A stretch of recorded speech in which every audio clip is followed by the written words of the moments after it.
A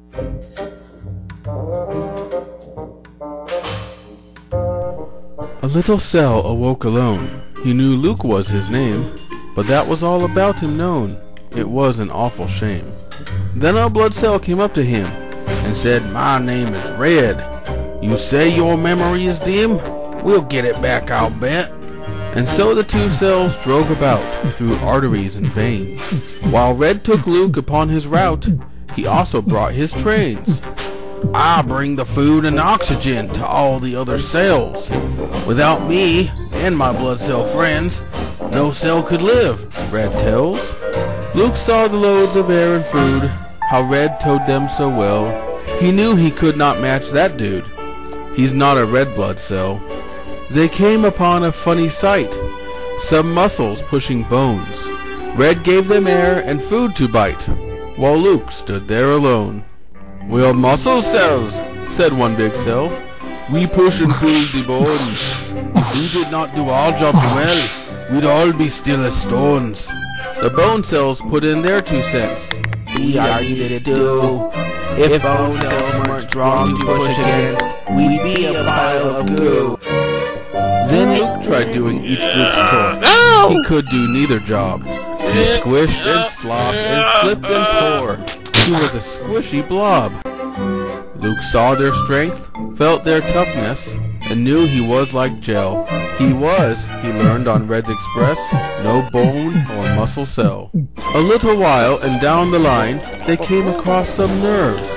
"We keep the cells all unified," they said while lunch got served. "If there's a task a cell must do, we orchestrate the job." So Luke stepped in and tried it too, but could not run the mob. "Where should I go?" "I need some air." The voices came too fast. "Go left or right?" "Go here or there." Luke gave it up real fast.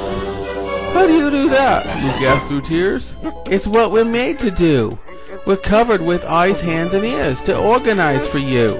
As Luke and Red again rode out, Luke's hopes for purpose fell. He had not been, he had no doubt, made to be a nerve cell. Red felt real bad for Luke, his friend. He'd still not found his use. "I know a cell who just might end your time as a recluse."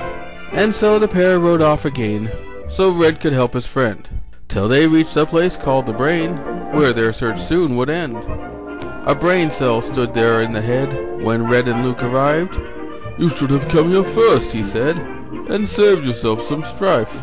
"What kind of cell am I?" Luke asked. "I haven't got a clue. I can't do bone or muscle tasks. I'm not a nerve, it's true." The brain cell smiled at the poor blob and said, "Young cell, you're right.